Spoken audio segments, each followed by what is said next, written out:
funeral is about to begin, sir.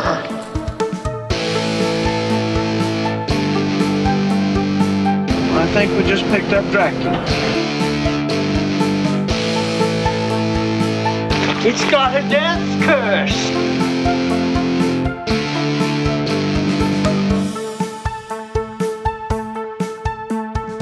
Are they slow-moving, Chief? Yeah, they're dead. They're all messed up. Welcome back to another episode of Never Not Horror Quick Cuts. Quick Cuts is our bi-weekly off-week episodes where we, instead of doing the movie review deep dives, we do a more casual discussion. And this week is another edition of the Horror by the Decade series that we started. So this time around, we are going to be talking about our top 13 favorite movies from the 1980s. Very, very good decade for horror. Yes. I do this every Quick Cuts. I'm Steve Clark. I'm Rich Hansel. So, every other week in between our deep dive movie reviews, we do a Quick Cuts casual discussion. And this will be after this one. So we've done the 2010s, the 2000s, and the 90s. This is going to be the 80s. And then September, there'll be 2 episodes of Quick Cuts, but we have a theme for September. So, and I think there might be a theme for October. I have an idea. So, okay. So this may be the last entry in the Horror by the Decades until November. Yeah, we'll get back on it. Oh, yeah. We're going to go all the way to the 20s, probably. Yeah. But, there will probably be a break. We've done several of these in a row, but I think there's going to be at least a 2, if not a 4 episode break on the Horror by the Decade. So, but this time around we're doing the 80s, and I think we both agreed that this was the hardest of any of the ones we've done so far. Definitely to me, it was the hardest. There are so many movies. Horror movies was just a prime age in the 80s, so there's so much to pick from. So hard to narrow it down to a top 13. We'll do our honorable mentions, but even then, I mean, you got just some all-time classic movies that are not going to make a list, Right. and it's so hard to do that and just not include something that's like, man, I love that movie, but it can't make the list. Yeah, the last decades, I had trouble picking which ones I wanted to put on the list. The 90s, for sure. This one, I had trouble with leaving movies off the list. Yeah. I wanted to call you up and say, hey, can we do a top 20? But we can't do it. We're going to go 13. We got to play by the rules. All right. Well, so before we get into that, as we do with the Quick Cut episodes, we talk a little bit about what's been going on, anything horror related we've been into. Basically turned into what have we been watching, what have we been reading. So we're both readers, playing video games, whatever. So, Rich, do you have anything you've been into the last couple weeks? Well, last episode, I kind of feel bad because I mentioned some books that I didn't even remember the title or the author to them. So I want to bring those up. And they both had to do with the Salem witch trials, kind of the true life stories of what happened. And the first one that I listened to, and I probably recommend this one first. It's a 3-hour listen if you use it on audiobook. And it's by the great Shirley Jackson, The Witchcraft of Salem Village.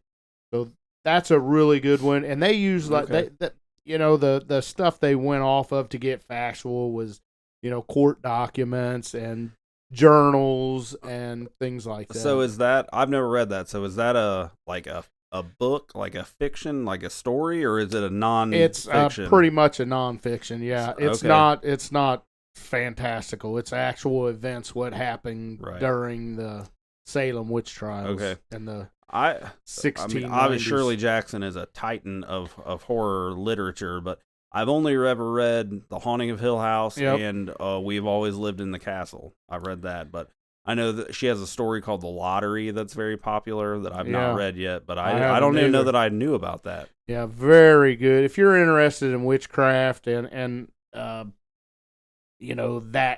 I love this.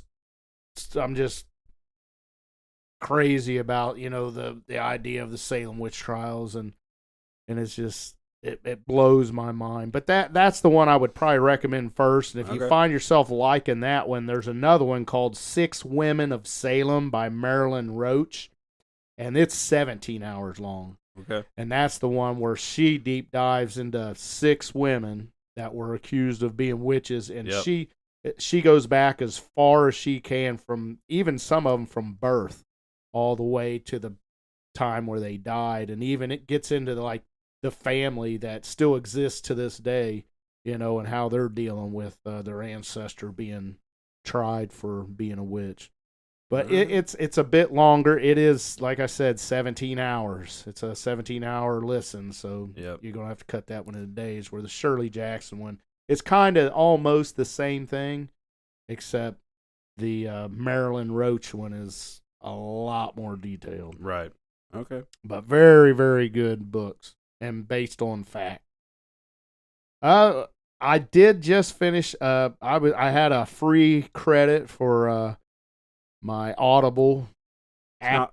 Not free. You paid $15 a month for it. Right, I do. Yeah, but you get one free credit, and I do buy credits here and there, but I kind of do one a month. But I did pick, and I watch YouTube, and I watch a lot of kind of the reader folks out there that they rank their best books or what they've read lately.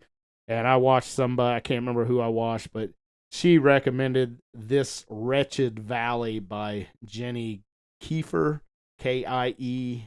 Okay. I'm not familiar.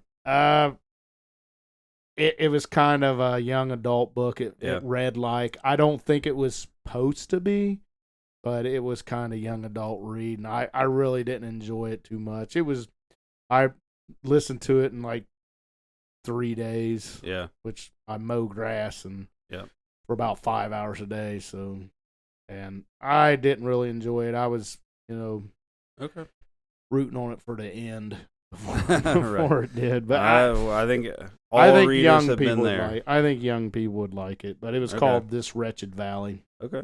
All right. Other than that, I've been getting a studio here where I film my YouTube channel, and we do this here very podcast, but getting it ready, getting my horror figures up and posters up and wall art up. Yep. So it's looking spooky I get excited about that all the time. I actually put away all my horror stuff in the off season and only get it out. And when I pull these action figures out, it's like seeing it for the first time again. I get all giddy, and I was just showing Steve Frankenstein and how great it looks, and it does look amazing. I love it. But yeah, excited to get that all straightened away. My room is a little bit of a cluster mess right now because I got a little bit of the regular action figures out plus the horror figures. But yeah, that's what I've been up to. What about you, Steve? Not a whole lot. I'm very busy. We are a soccer family, and soccer season's getting ready to take off, so the evenings get busy. I am transitioning to a new role at work. I got a promotion, so congratulations. Thank you, sir. So that's exciting. A lot of things happening, but I am still I'm as far as audiobooks go, I'm still plugging away at The Stand by Stephen King, 44-hour audiobook. Wow. I'm coming down to the end. I'm less than 10 hours to the finish. So I think I maybe got like 7-8 hours, and I'm getting to the point now where it's so good that I'm not listening to anything else. I'm not listening to podcasts. Like, I'm finishing this book, and then I'll catch up my podcast. Yeah. So I need to give that a listen. It's really good. I mean, it's long. It's very long, but it's such a big story. I mean, it's not my favorite Stephen King book, but it's great. It's top tier. Yeah, and I have read the book, but it's like you said, it's so big. You really got to be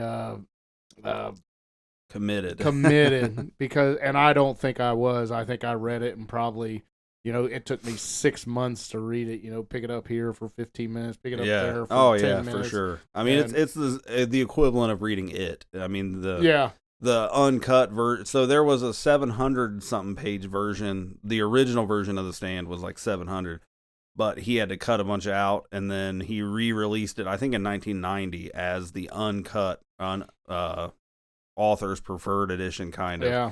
And that's the version that I'm listening to and that I read before. But it's definitely top tier Stephen King stuff. Yeah. So So I'm almost done with that, and then I will get into some. I will definitely pick shorter books after that. Yeah, for a while. For sure. Try to knock some off the list, but a couple trailers that I've seen recently that I was pretty hyped about. As any fan of Never Not Horror knows, I love Hell House LLC, and the trailer dropped for the new Hell House movie that is going to be coming to theaters later this month in August. Yeah. Late August. Hell House Lineage. Okay. And it looks awesome. I mean, you need to have seen all the Hell House movies to get it. I mean, it's like closing the story because it's supposed to be the last one. Yeah. But well, we know how that goes. Sure, it might be sure. the last one. Right. That Looking the at original. you, Friday the 13th, Part 4, the final chapter. Right. Yeah. But you definitely, and especially even the Carmichael Manor Hell House Part 4, which I think a lot of people have seen maybe the trilogy, the first 3, Yep. but not the Origins Carmichael Manor one. You definitely need to have seen that because the new 5th movie ties both they already tied together, but Yeah. looks awesome. I'm a super fan, so I can't wait. I will absolutely go see that in theaters. I was going to ask you about this one, though. A buddy of mine sent me the trailer.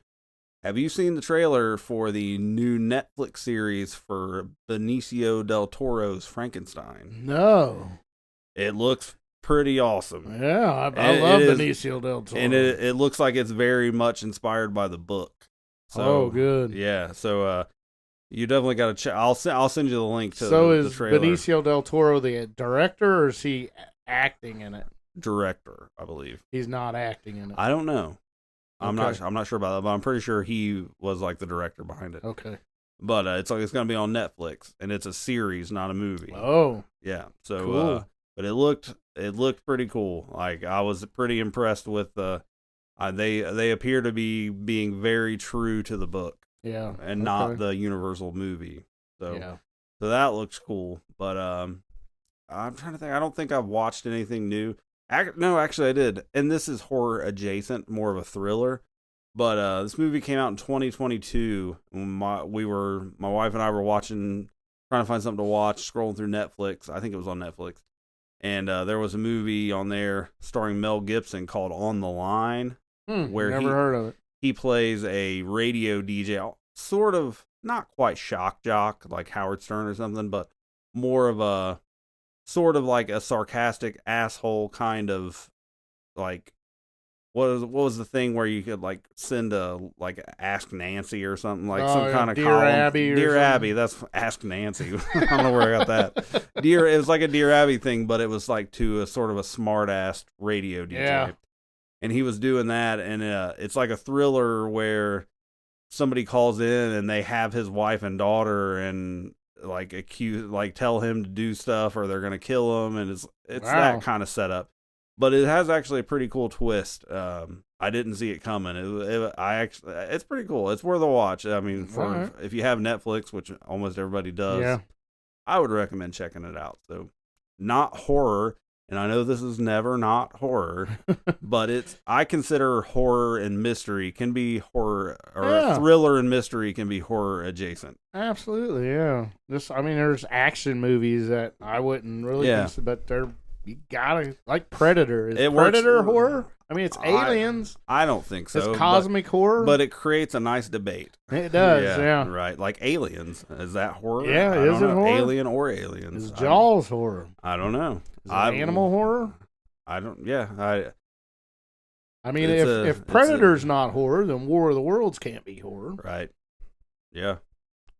Well, if I have to stake my flag anywhere here, I don't consider those horror. Like Right. any of them. I don't really think Jaws is a horror movie. Yeah, But I have to. I mean, I think I love it. I think Jaws Yeah. is absolutely Yeah. amazing, but Grizzly is Grizzly horror. I don't think so. You know, To me, it's not. It's not.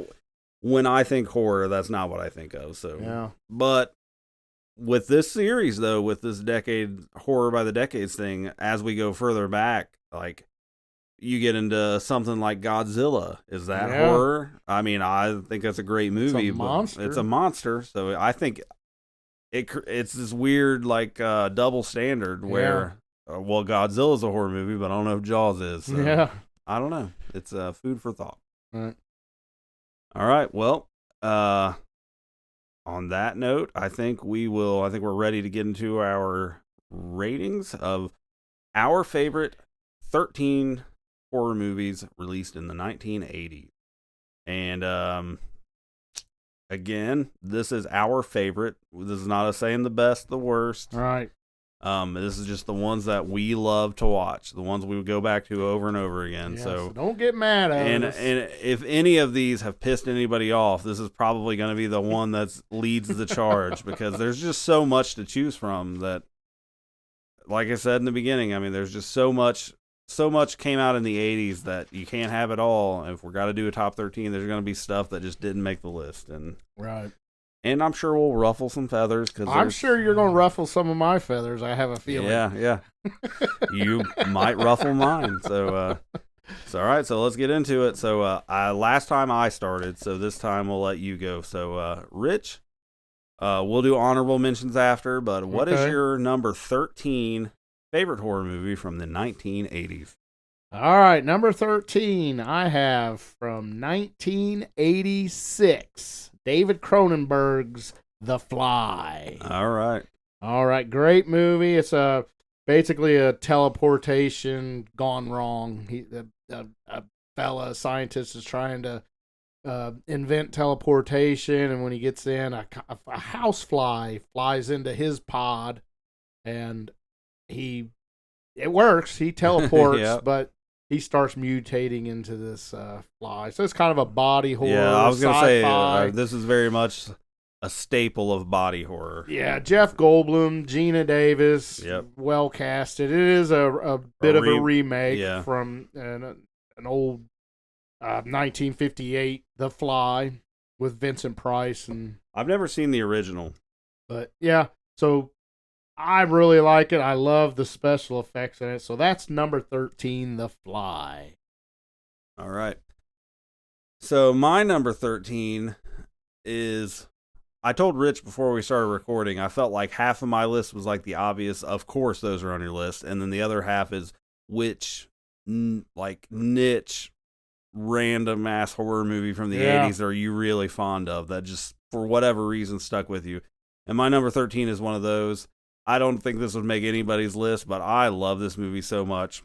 It's a movie from the very end of the decade, 1989. A movie called Shocker. Oh, I love Shocker. Okay, I all right, absolutely good deal. love Shocker. Mitch Pileggi. I think it's a great movie. I'm a huge fan of Shocker. I struggled with this one. Yeah. Should it be on or should it be Yeah. off? But you're right. I just couldn't leave it off. It's good. Mitch Pileggi plays the serial killer who gets killed by police, if I'm recalling. It's been a while since I've seen it. Yep. But then he ends up getting like sucked into, he's got like an electricity fetish, and he gets sucked into the electricity, his soul kind of, sort of like a Child's Play thing. Yeah. And then he starts killing people and like stalking this dude, and it's just an over-the-top goofy. But one of the things that I love the most about it is the soundtrack. I back in the day, that was a thing where movie soundtracks, you could buy them, and and this had a killer. It was mostly a rock soundtrack, and I'm a rocker.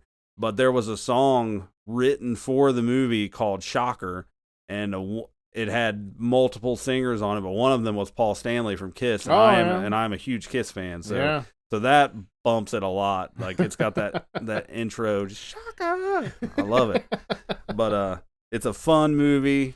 It's not super gory or anything, but it's entertaining as hell. I'm a huge fan. So number 13 for me is Shocker. All right, we're number 12, and my number 12 movie of the 1980s is from 1980, and it is Friday the 13th. The OG? The OG. Sean S. Cunningham directed. Of course, we all know it. Friday the 13th. Camp counselors are getting picked off one by one by an unknown killer. Who could it be? So, yeah, that's Friday the 13th. It's got kind of the twist at the end. I'm not going to give the spoiler away, even though everybody probably knows what happened. But yeah, Friday the 13th, the original, is my number 12 favorite movie from the 1980s. All right. My number 12, again, is coming from 1989 at the very end of the decade. And it is the first of more than one Stephen King adaptation. My number 12 is Pet Sematary. Very freaky movie. Yeah. I definitely saw the movie before I read the book, but just a lot of stuff going on here. But the main, obviously, everybody remembers Gage getting hit by the truck. That's like the tent pole moment of this movie. But the thing that always creeped me out the most was Zelda, the sister. Oh yeah. God, yeah, like the prosthetics on that. I mean, it was played by a dude, but gosh, creepy as hell.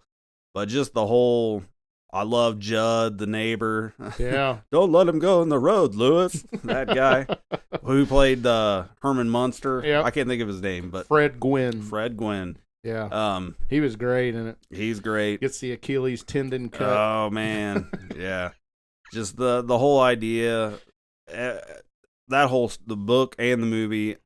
Obviously the book is usually better, but just the idea of losing a young child like that as a father, I can't imagine, like, and then having the option, like, well, we got this Indian burial ground. Yeah. If you bury them, they'll come back. But it just suggests that potential, and it's just such a dark, nasty movie. Yeah, and it is. It's not fun to watch by any means. And you got Pascal, the guy that gets hit by the car on his bike. It keeps showing up as sort of like a harbinger of doom, harbinger.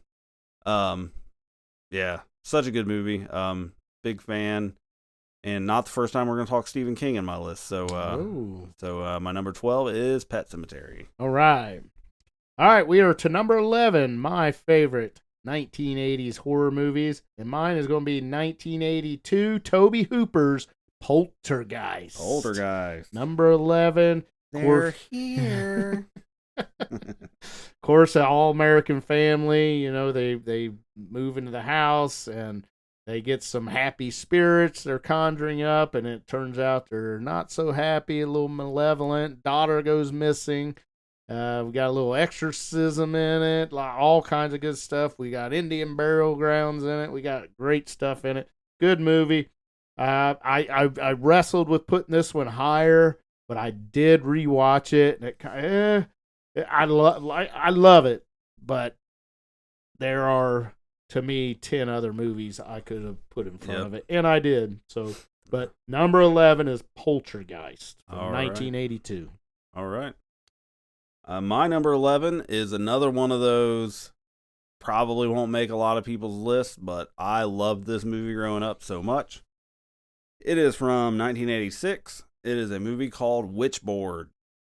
I love Witchboard. I've always been, we've talked about this in I think on the Paranormal Activity one. I've had a fascination with Ouija boards. Yeah. So that messed me up as a kid. You got Tawny Kitaen from the Whitesnake videos in it. Yes. A shower scene that's quite famous. I love that movie. I watched the hell out of that. We had it recorded and I watched it all the time. So Tawny Kitaen gets possessed basically by the spirit. She thinks she's talking to a little boy, but it turns out to be a spirit of like a serial mass killer guy that's tricked her. And you got her husband and her friend who is in love with her too. It's very 80s, but I love it a lot. So not a ton to say about it. Actually, fun fact about it though, a remake is coming out this year. I think it's quite different from the original story, like more of a spiritual successor, but it's called Witchboard. Okay. And, I listened to an interview recently of with the director of it on a podcast called The King Cast, which is all about Stephen King. But they interview people, and he was on there, so I will definitely check that out. But the original Witchboard, there were some sequels. I think I might have saw the second one, but they are definitely declining cash grab quality kind of things. But Witchboard is my number 11. All right, we are to number 10 of my favorite 1980s horror movies, and this one is from 1983, and it is Sleepaway Camp. Sleepaway Camp. So this one, if you've seen Sleepaway Camp, you've probably been traumatized in your life, but probably the greatest twist of any horror movie at the end of it. But it's pretty much teens at a camp terrorized by a killer. It almost sounds like Friday the 13th, and it probably is maybe a ripoff of it, but when you get to the end, it's no longer a ripoff of it. It is just such a twist on it. Just how they did this in 1983 is just crazy, and they would never, ever think of doing it now. It just wouldn't make it through the political hurdles that you would have to go through to have it made. So I'm gonna caution against spoilers here because I'm ashamed to say I've never seen Sleepaway Camp. Oh, so don't ruin this twist for me. Yeah, I'm not gonna watch it. It does. It's one of the great. Obviously, twists. it's not on my list because I haven't seen it. But yeah, that's number 10 is Sleepaway Camp. All right, my number 10. This one, maybe might ruffle a feather or two, but maybe not. I don't know. There's just so much good shit from the 80s. But my number 10 is going to be from 1984. It is the OG Nightmare on Elm Street. Wow, that does ruffle my feathers Does a it? bit. Does it? Okay. Because it's on the list or because it's lower on the list? Because it's lower. Okay, all right.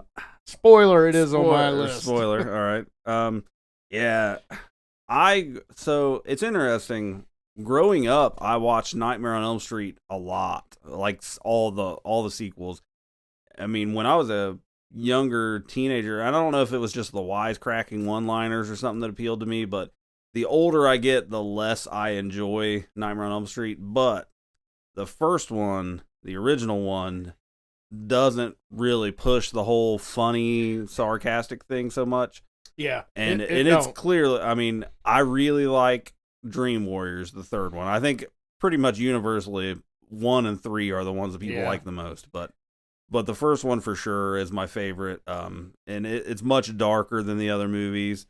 You got a young Johnny Depp in there. Mm-hmm. Shit, I'm blanking on her name. The final girl, Michelle Langenkamp or something like that. Is it Michelle? It's not Michelle. Langenkamp. What's her first name? Her name's Nancy in the movie. Yeah, always do the line when her friend Tina's getting stalked by Freddy. Heather Langenkamp. Yeah. All right. I always do that to my wife is named Tina, and always always give her that line. You're all my children now, Tina. Nice. Yeah, Heather Langenkamp is an absolute all-timer final girl. Yeah. I mean, she's also in the third movie, and she's in Wes Craven's New Nightmare, which I haven't seen in forever. I haven't seen it forever. A lot of people love that. Yeah. I think I've only seen it once when it came out, so I need to rewatch that. I do too. But yeah, Robert Englund as Freddy Krueger, absolute legend. 100%. Yeah. The difference you get with that versus the other of the big slashers, different people played them all the time. And I get it's different because it's not a mask, it's makeup. But obviously we saw Freddy Krueger without Robert Englund doesn't work. Yeah, no, does not work at all. So, yeah, great movie. I totally understand it being higher on anybody else's list, but for me, number 10, Nightmare on Elm Street. Yeah, I saw Nightmare on Elm Street in 1984 at the movie theater at the Princess Theater in Oxford, Ohio. Wow, all right. And I have a big love for a lot of it because of that. And my mom dropped me and my friend Todd Pavlisco off at the Princess Theater, and we went in. And luckily, Mom was having trouble with traffic, and she couldn't get out because they would not let us buy the tickets. So I was able to run out and flag Mom down before she got out on the road, and she had to buy our tickets, and then she could leave after that. But our local fans will know that parking in Oxford is a fucking nightmare because it's a college town and there's people everywhere. Yeah. So I was 11 years old, dropped off by my mom with my good buddy Todd. Shout out to Todd Pavlisco out there. But yeah, hey Todd. unbelievable. I was blown away. We was all blown away. We never wanted to go back to sleep again. It's kind of like what dreaming did at what Jaws did to swimming. It was just crazy. But yeah, I agree. Great movie. And it is on my list, by the way. We'll get there. All right. So that brings us to my number 9. And my number 9 has been covered on the Never Not Horror podcast. All right. And we are to 1982, George Romero's Creepshow, based on Stephen King literature, anthology horror comedy, like I mentioned, written by Stephen King, directed by George A. Romero, 5 short movies, and very, very good, very nostalgic. I love the comic book effect to it. But yeah, so that is my number 9, Creepshow from 1982. All right. My number 9 is the second Stephen King adaptation to make my list. Comes from 1983 as a movie called Christine. Whoa! I am maybe a bigger fan than most of. I don't know why, but I really enjoy this movie. I think most people know it's one of his more recognizable franchise or properties. But yeah, Christine is a haunted car, basically. Plymouth Fury, I believe, is what it is. But it's about this nerdy kid who buys this car and basically becomes possessed by it more than, I mean, not like he obsessed with it, I guess is more the word, but, and it's super possessive. It's, cause he gets a girl. It just changes his whole life. Yeah. And then I don't know what it is about it. It's hard to put my finger on it, but I just really enjoy the movie. Yeah. I like the book, like the movie. I think the acting is great. I don't know. There's just, it is a good movie. It's a good movie, man. Like, really it's one of those movie. Ones that it's more of a cult classic kind of thing. Like, if you're a Stephen King fan, you probably like it. But that one, it hits for me. I like to where maybe Pet Sematary is more well known, but I prefer to watch Christine over, maybe because Pet Sematary is so dark. I don't know, but yeah, it is. I don't know. I definitely like Pet Sematary book better than I like the movie. Yes, or Christine, I don't know. You're right. Christine is a good movie. It's very faithful to the book. Yeah, and it's is it John Carpenter? I think it is John Carpenter. Man, that's probably part of it too, because John Carpenter is no slouch. So right. Yeah. So yeah, my number was that 9? 9. Number 9 is Christine. Wow. All right, we are to number 8 on the favorite 1980s horror movies. And my pick for number 8 is 1985, another Stephen King adaptation. It is Silver Bullet. Basically, you got murders happening in a small town, and it leaves a young, paralyzed lad named Marty and his sister to try to figure out who is killing everybody in town. And we obviously know it's a werewolf movie, so young Marty out with some fireworks shoots a bottle rocket or something in the werewolf's eye. So him and his sister are on the scout for a townsperson with one eye missing or one eye injured. Right. So very good movie. It's based on Cycle of the Werewolf, the short story by Stephen King. Yep. Very good. I think I love the narration by the lady that narrates it. Yeah, it's really good. I love that. I don't know why Stephen King movies always seem to have a good narrator, like Stand By Me. That's exactly what I was thinking of when you said that. It's such good stuff. But yeah, Silver Bullet, number 8, 1985. All right, my number 8 is Silver Bullet from 1985. All right. We are on point. So this is your third Stephen King? That is my third and final Stephen King movie. Okay. So I'm curious to see where you go with something here. But yeah, Silver Bullet. Wow, I can't believe you left Creepshow off your list. Oh, well, okay, no, I didn't. Never mind. That's George Romero. Oh, well. Spoilers. But no, I didn't. But yeah, Silver Bullet. I love Gary Busey. He's a crazy. Oh, he's so crazy good. uncle. This is prime Gary Busey. Piss on the Yankees. Piss on the Indians.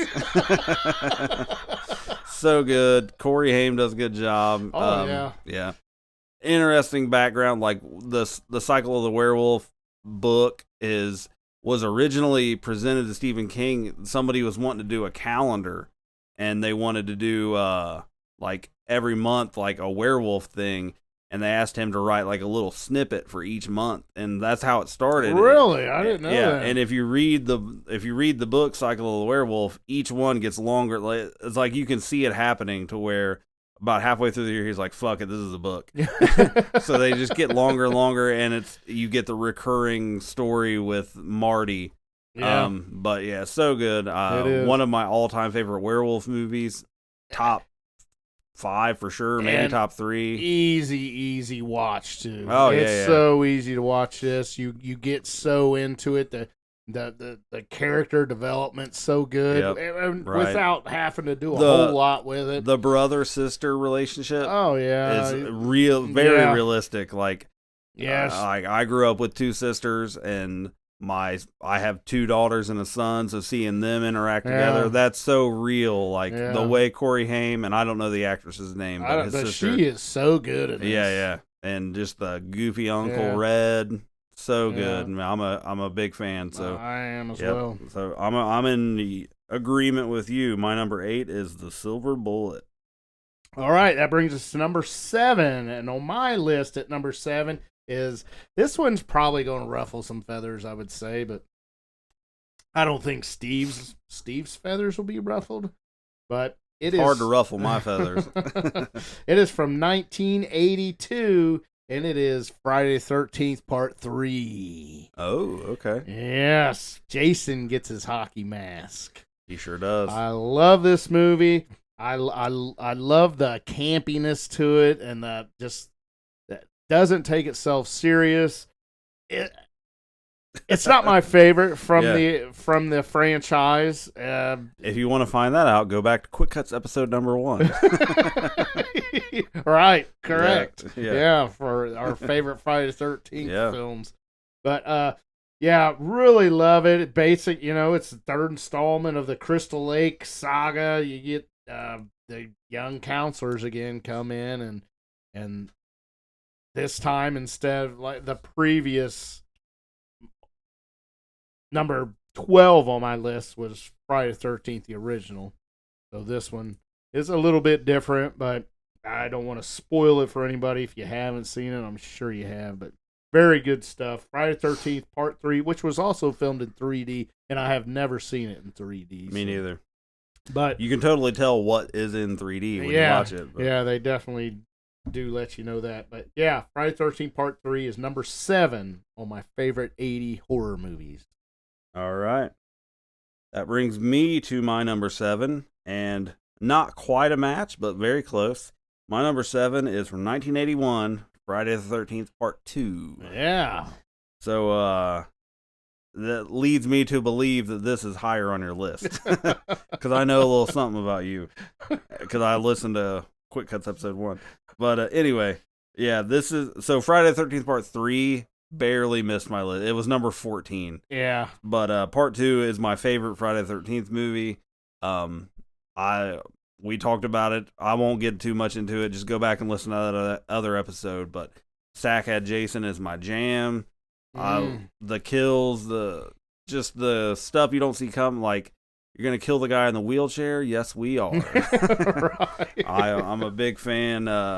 Friday the 13th 2 is my favorite, and it comes in at number 7 on my list.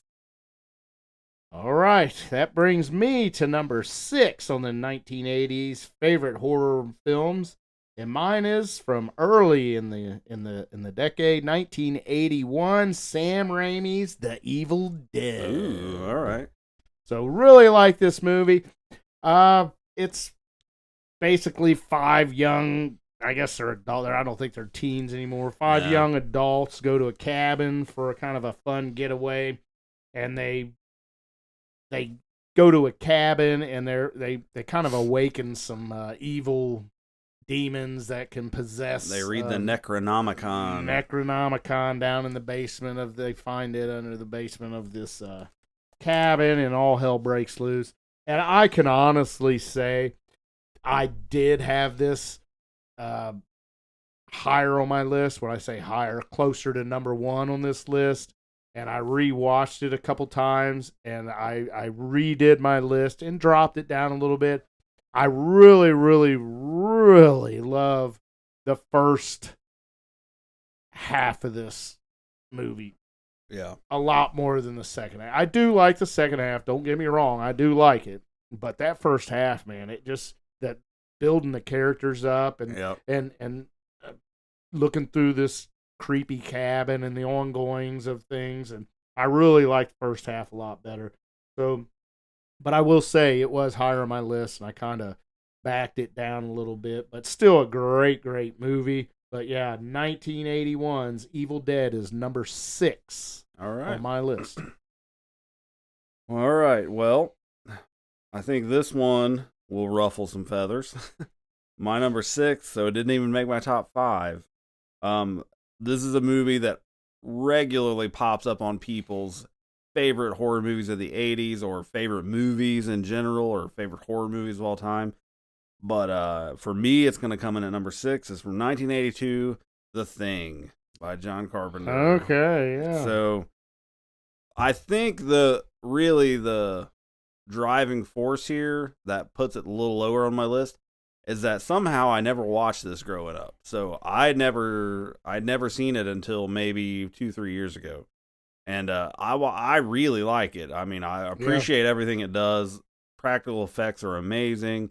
Kurt Russell's awesome. The whole cast is awesome. Just a study in paranoia. Mm-hmm. Really good movie. But I don't have that nostalgia for it because I didn't grow up with it. Yeah. And I mean, I love the line when Kurt Russell's talking on the radio and he's like, "We're all very tired and nobody trusts anybody." Or maybe it's the other way around. Yeah. But I mean, it's a good movie. I mean, it made number 6 on my list of favorite horror movies from the 80s, but I know a lot of people hold it absolute top tier, 5-star, and it's just not quite there for me. But, all right, so my number 6 is The Thing from 1982.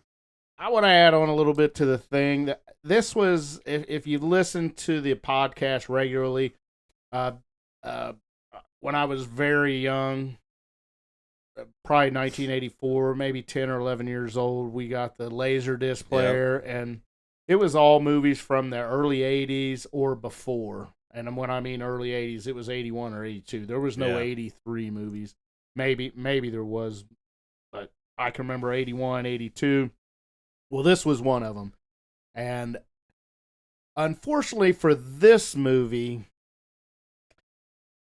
The Thing from Another World was also a Laserdisc. And I can tell you for a fact, for 110%, and I know I'm going to get hell for this, because The Thing is a little bit of a remake. But it is, yeah. I would consider it a remake. The Thing from Another World is 10 times better than the remake, in my opinion. I love the black and white. The 10 times? 10 times, way better. So I'm going to spoil and let you know that The Thing is not even on my list.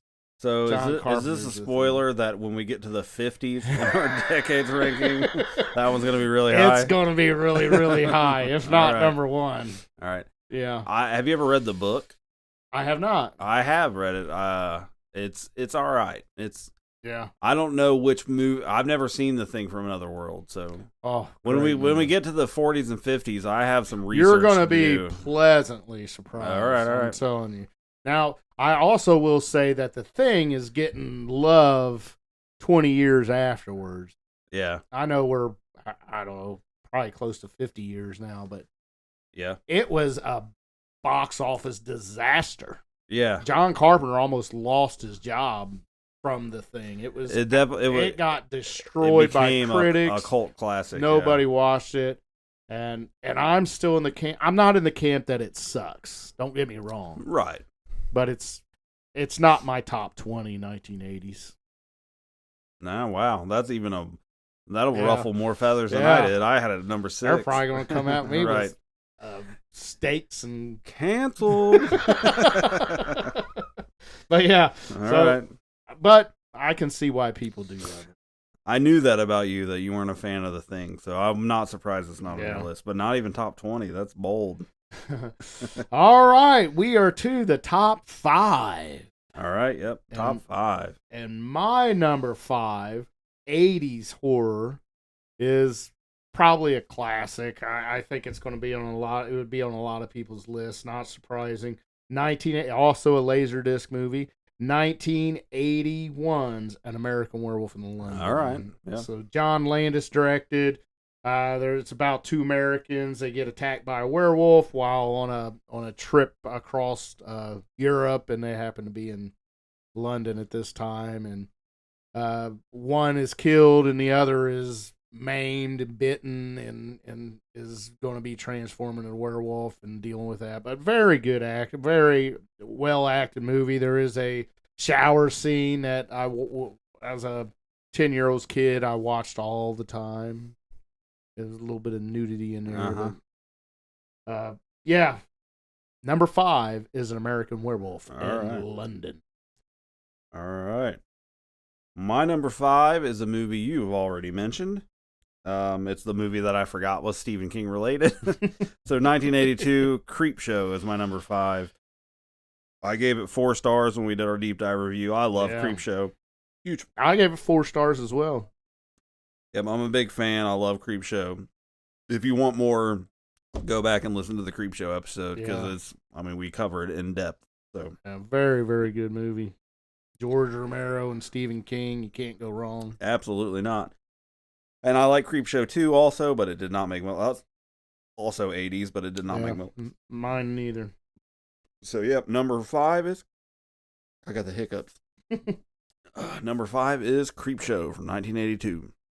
All right, that brings me to number 4 from the decade of the 80s, favorite horror movies.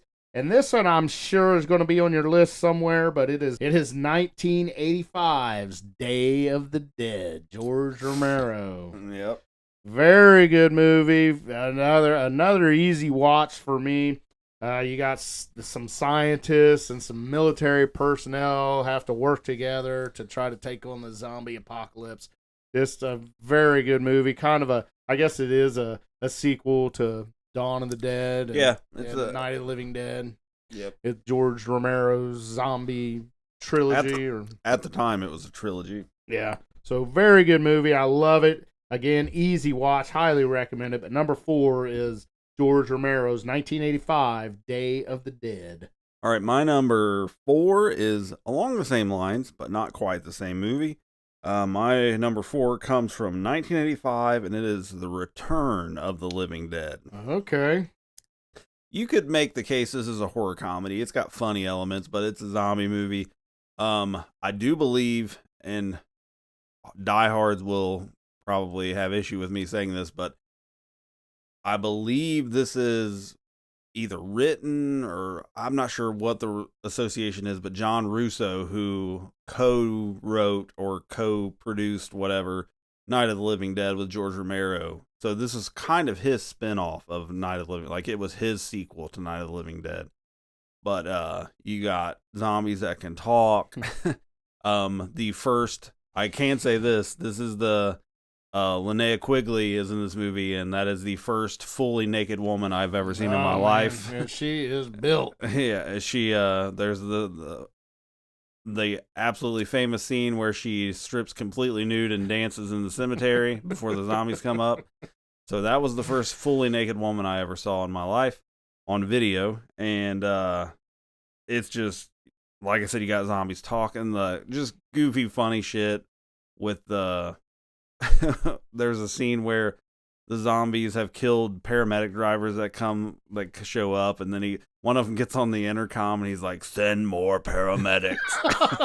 And they say brains all the time. Yeah, I think was this the first one where they went after specifically brains. Yeah. So that could have been where that came from, but it's I'm a huge fan. Return of the Living Dead 2 is also good, not as good, but and you got the dude from Poltergeist, I can't think of his name. but he's the guy that did the subdivision in Poltergeist without moving the bodies. That guy, he's in it. The guy that plays Tommy Jarvis in Friday the 13th Part 6 is in it. Yeah. So I'm a big fan. I've always loved Return of the Living Dead. It holds a special place in my heart. Yeah. So very good. Number 4, Return of the Living Dead. Good fun movie. Can't argue with that. Yep. All right, that brings us to number 3. And number 3 on my list is one that you've already mentioned, and it is 1984 Wes Craven's A Nightmare on Elm Street. Here we go. Hard for me to leave this off. Again, I have that nostalgia feel when I see it. From see it in a theater, and I know exactly when it was and who I was with and how it all went down. But just again, group of teens start having the same nightmare, and they got to battle against some pure evil. Yep. And it turns out to be Freddy Krueger, as we all know. But very good movie. Gave me nightmares. But it's one I watch every Halloween, and I will say I'm not a fan of any of the other ones, not even Dream Warriors. It's okay. It's more fun to watch than anything. Yeah. But no other movie in the series has the same tone as the first movie. Yeah. It's much more goofy, like tongue-in-cheek shit. Yeah, but yeah, absolute. I think classic. It'll be around to the end of time. A Nightmare on Elm Street. So that is my number 3 favorite movie of the 1980s. All right. My number 3 is another movie that Rich already has, and it's one he said he knew would be on my list as well, and he was correct. My number 3 is 1985 Day of the Dead. Wow, I really thought this was going to be your number 1. Number 3. Wow. I've said it a bunch of times, Dawn of the Dead's my favorite movie ever. Day of the Dead is really high on the list. It's a great movie. I don't know what else to say. I mean, you got the evolution from Night of the Living Dead to Dawn of the Dead to Day of the Dead. Just the collapse of society where Night of the Living Dead is just now happening, and then Dawn of the Dead, things are getting out of hand, and then Day of the Dead, things are done. Like, there's not much humanity left, and you got we were talking on one of our breaks here, the Captain Rhodes or whatever, such an asshole in this movie. So well done. He does tremendous You job. got Bub, the vampire. What am I talking about? You got Bub, the zombie that you got the scientist who's trying to tame the zombies basically, and he's getting somewhere with Bub. Yeah. Like he'll listen to headphones, and there's something there. There's like a spark of old memory happening, and he just when Captain Rhodes finally gets his and the zombies are tearing him up and Bub gives him the salute and Captain Rhodes is like, choke on him, because they're eating his guts, and it's everything that Dawn of the Dead was, just taken to another level, which again, I prefer Dawn of the Dead, but Day of the Dead is just practical effects are awesome. Man, Tom Savini is unbelievable. Absolute legend. That is the one edge I will give Day of the Dead over Dawn of the Dead, is the practical effects are even better. Because I'll admit that Dawn of the Dead, some of the blood is like just way too bright red, and I mean it's still amazing for the time what they did, but Day of the Dead takes the cake for the practical effects. But for me personally, I prefer Dawn. But yeah, my number 3, Day of the Dead, 1985. All right, that brings me to my number 2 favorite horror movie of the 1980s, and it is, Steve already mentioned it, it is Friday the 13th Part 2, Sackhead Jason. Sackhead. Yes, absolutely love this movie. Comfort movie for me, believe it or not. I love this Jason. He's not my favorite Jason. Part 3 is my favorite Jason. My favorite depiction of Jason. But this whole movie as a whole, I love it. I love the characters. Just it goes for it. Again, it doesn't take. I think it takes itself a little more serious than the 3. Maybe not 4. Yeah, maybe it does take itself a little more serious than even 4. I would say so. Yeah. But absolutely love Friday the 13th Part 2. Just Everything about it, of course, directed by Steve Miners. He also did part 3, but really good movie. Love it. A special place in my heart. Jason Voorhees forever. Friday the 13th Part 2 is my number 2 favorite movie of the 1980s. Nice. So you have 3 Friday the 13th in your top 13. 3 Friday the 13th. I only did the one. I thought about not doing them because it's kind of unfair, but I couldn't. I couldn't. I know. Leave them Yeah, off. it absolutely counts. I will say I have no idea what your number 1 is. Yeah. I don't have an idea what your 2 and 1 are. All right. So earlier when I was rattling through Stephen King movies, I was like, I think that's the last one, and then I was wrong because Creepshow was in it, and I'm wrong again because this one is in it. So my number 2 is from 1980, super obviously, The Shining. From Stanley Kubrick. The Shining is one of my all-time favorite Stephen King books. I'm one of the few people who is a fan of the 1990s TV miniseries they did with Steven Weber, where they remade The Shining. I need to watch that. Most people don't like it, but I think Rebecca De Mornay plays Wendy, and she's awesome. Steven Weber's awesome. You know Steven Weber? He was in Wings. Yep. So good. He reads audio, but he reads the audiobook of It. Does he really? Yeah, and it's awesome.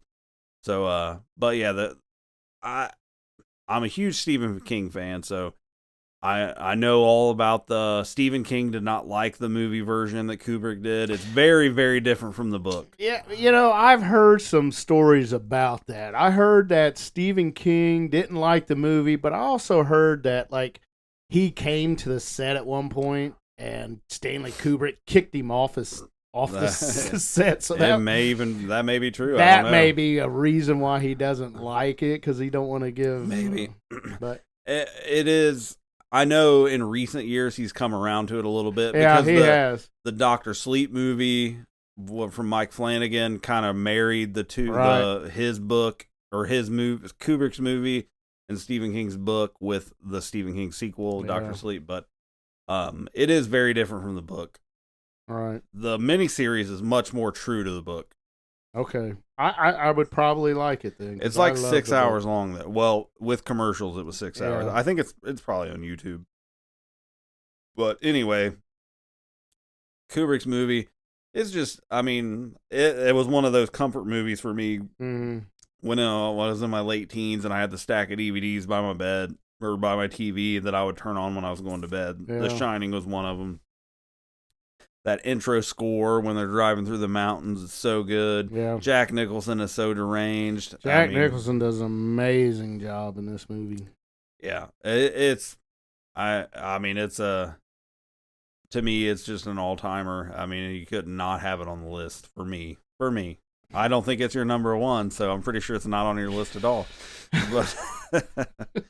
But yeah, for me, my number 2 is The Shining from 1980. All right, and that brings us to number 1. What could it be? I don't know. I think it's one that you probably. It's not definitely on your list. Okay, I think it's going on a lot of people's lists. I would imagine. It's an absolute for me, cult classic. Acting superb all the way around. Story is great, but it is. From 1987, it is Joel Schumacher's The Lost Boys. Oh, wow. Number 1. I love The Lost Boys. Absolutely love it. Kiefer Sutherland just steals the show, actually.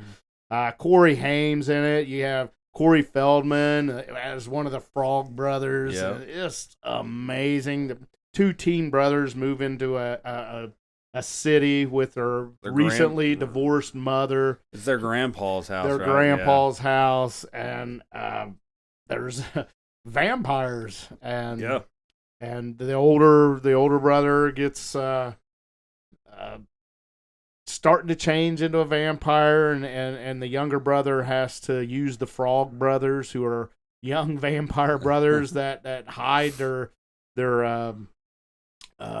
agenda in a comic book store. But it's just so good, just absolute wonderful.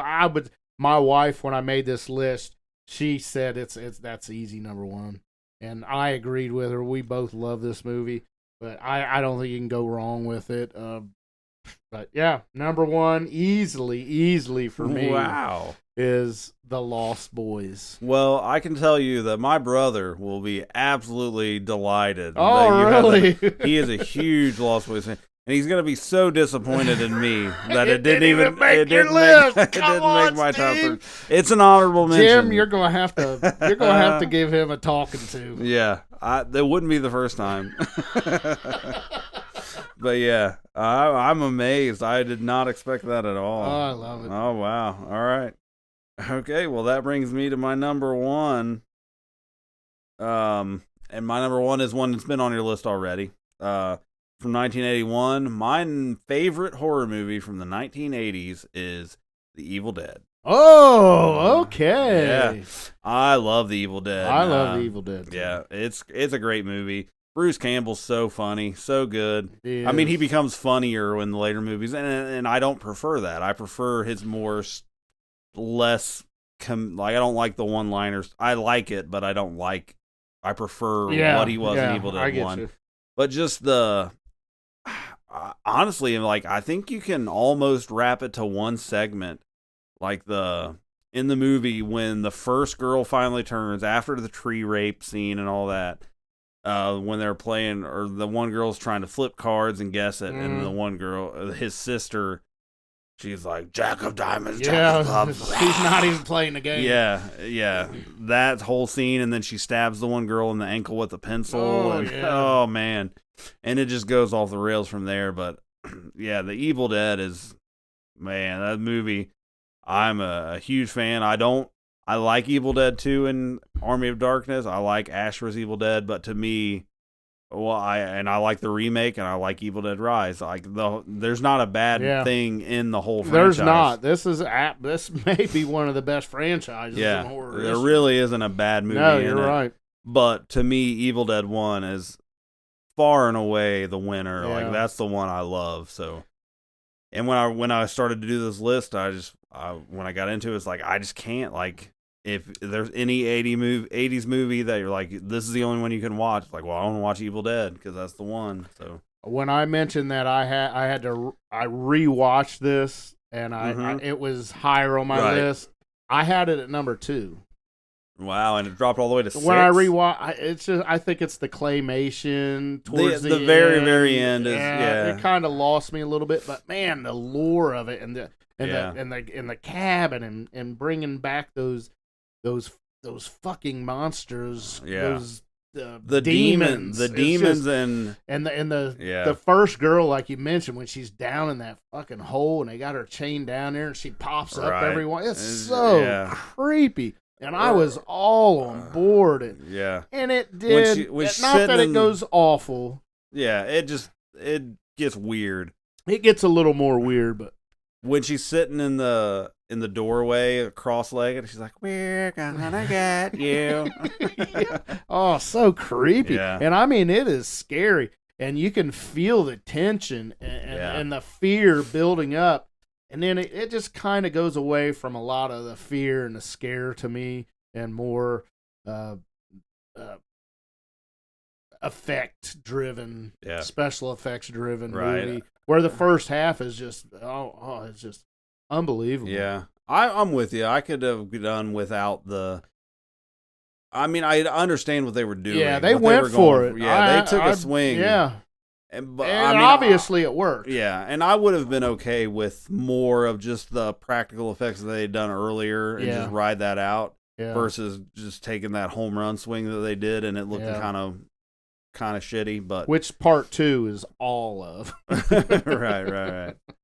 But yeah, so my number one. Wow. Yeah, number one is The Evil Dead. Awesome. So. Yeah, we had a very varied list. Not a whole lot of crossover there. I would have to go back and like cross-reference it to know for sure, but I feel like of the 4 decades we've done, that might be the one with the least crossover, which isn't surprising. No, it's not, because there was tons and tons of horror movies from the 80s. I mean, chocked full of them. Yeah, so much that I had to leave off that I'm the Lost Boys. You're number one, didn't Yeah. and I mean, absolutely, it's an honorable mention. But Yeah. all right, well, what's some of your honorable mentions? What stuff that didn't make the list?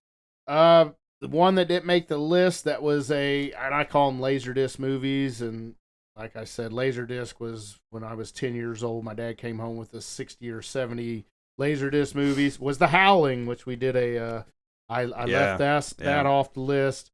I left off Return of the Living Dead. That was absolutely an honorable mention. I struggled with leaving that one off, but ultimately I did. Friday the 13th Part 4. I mean, I don't think I could have had it in my top 13 because I love The Fly so much. But Cujo, Scanners, The Fog, Fright Night, just Christine, Pumpkinhead, My Bloody Valentine. Yeah. I love My Bloody Valentine, but it's been a while since. If I Yeah. would have revisited it, I bet it might have knocked off Right. The Fly or something, might have made it, but I did not revisit it. But I do know that I love that movie. Life Force, just Maximum Overdrive, Oh man, just Monster Squad. Monster Squad. I love that movie. Yeah, Wolfman's got nards. he sure does. But yeah, that's some of my honorable mentions. Psycho 2. Nice. All right. There were definitely movies that were on your list that were honorable mentions for me. The Lost Boys. Again, I'm sorry, Jim. That didn't make my top 13, but I'm glad it made Richie's number one. I did not see that coming at all. But Yeah. I mean, I had Friday the 13th Part 3 was the first one to get cut. Lost Boys was number 14 on my list. So, but also Slumber Party Massacre. Oh, yeah. Yeah, that's a classic. Hellraiser, which we've done a full deep dive on. That Fright just Night. barely missed mine, yeah. Poltergeist was an honorable mention for me. That was one that you had it on your list, but I like it, but I'm just not a huge fan of it. Yeah. I don't know why, but Yeah, I had it necessarily. 11. A lot of people have that very high. Yeah, that was the one snub that I made that I felt like people were like, how are you gonna have a list without Poltergeist? But I like it, but it just I like 13. Well, I actually like 19 movies more than that. Yeah, that's but, like me leaving off The Shining. Yeah, you didn't have Some The Shining people are on your going list to kill at me all. about not. Right. They're going to say I'm not even listening I to this get podcast. it. You no didn't more. have The Shining or The Thing. Like those Yeah. are 1 and 2 for a lot of The people. Shining's such a slow burn for me. It definitely is. Yeah, but again, great acting, and I love the book. I love the book, and in the book, it's you learn more about The book is so much better. Yeah, and everybody has The Shining, and it's more Right. the hotel Yes. is what is evil, Right. And I think they kind of make Jack Nicholson Right. That was Stephen King's issue with it. It was that if you read the book or if you watch the remake,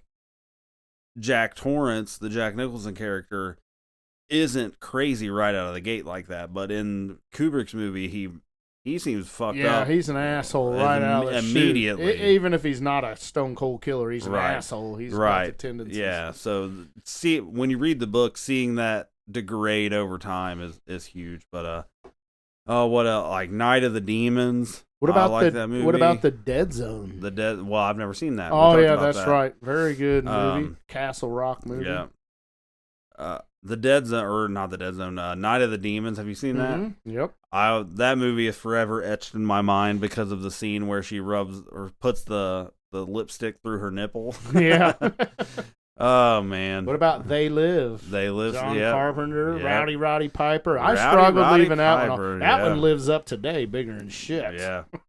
Yeah. No shit. What about Beetlejuice? Is that a horror? I consider that a comedy. Yeah, I did too. My wife had it. See, that's She where said like, that would be in and mine. both of us left. Well, no, Alien was in the 70s, but Aliens was in the 80s. Yeah. And both of us did not include. I don't really. It's a sci-fi action to me. Yeah. But yeah. So. Children of the Corn. Yeah. Stephen King and I had- Firestarter. Yeah, I had Stephen King on my list 5 times in the top 13. What so- I have him twice, I think. At I had least, Creep yeah. Show and Silver Bullet. Yep. I had Pet Cemetery, Christine, Silver Bullet, Creep Show, and The Shining. Yeah. So yeah, he was all over my list. Have you ever seen Henry, A Portrait of a Serial Killer? I have not. Oh, that's a good movie. That one, Is that from the 80s? yeah, it's a hard watch, but oh, it's so good. I mean, hard watch because it's so gruesome. But yeah, based on a true story, very good movie. I'm a serial killer junkie, so to leave Henry, A Portrait of a Serial Killer, and then there was another serial killer movie called Maniac. That, I've heard of that, but I've never seen it good either. too. But again, another hard watch. But it kind of both of those movies have definitely 70s vibes. Yeah. You feel like it was a decade late, but very very very serious movies. Nothing funny about either one of those. Nice. All right. Well, I think that wraps up the 80s, which easily the hardest one for us to do. Yeah. I don't know that the 70s will be much easier. I think the 70s is going to be tough. Yeah, I do too. The only thing that I would say different about the 70s is there's just so many absolute classics that Yeah. I feel like a good half or 3/4 of the list is just automatically taken because Right. there's so many just absolute Yeah, classics. bangers on there. Yeah. But like I said earlier, that's going to be a bit because we got some stuff coming up. So Right. we'll announce it later. But September is a themed month. October, Halloween, probably going to be a Halloween themed month. We haven't talked about it yet, but I'm Right. sure we'll do that. So it may be November before we do the 70s, but hang in there because Yeah. we will do it. I'm So, excited for the yeah. 70s. Me too. I'm curious to go through the process and see like which one of the big dogs is going to make the list and which ones might slip a little bit. So. Yeah. All right. Well, if you enjoyed the show, please tell your friends about it. If you know somebody that likes horror movies, let them know about Never Not Horror. Please like, rate, review, do what you do on your podcast platform of choice.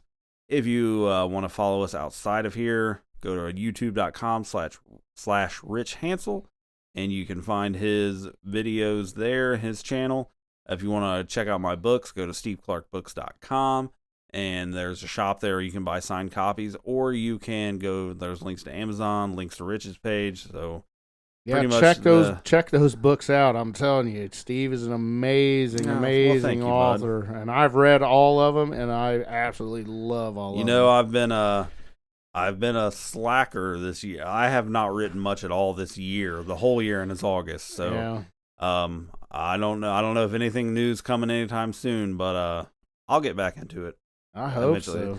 Things are busy right now, so yeah. I'll get back into it. But nothing new coming anytime soon. I will definitely, when things are getting closer, I will update on the I podcast hope so. as well. But just hang tight. But if you, in the meantime, check out what I got out already. There's 5 books that you can check out. So, and then yeah. So next week will be my choice for a movie deep dive review, and so come back and check it out then, where whatever it is, it's never not horror. Oh yeah.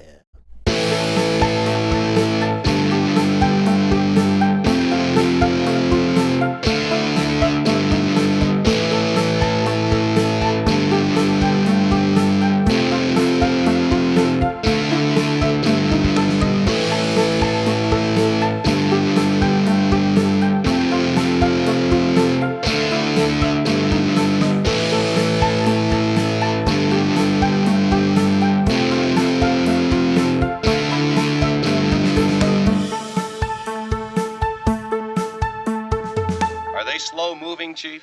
Yeah, they're dead. They're all messed up.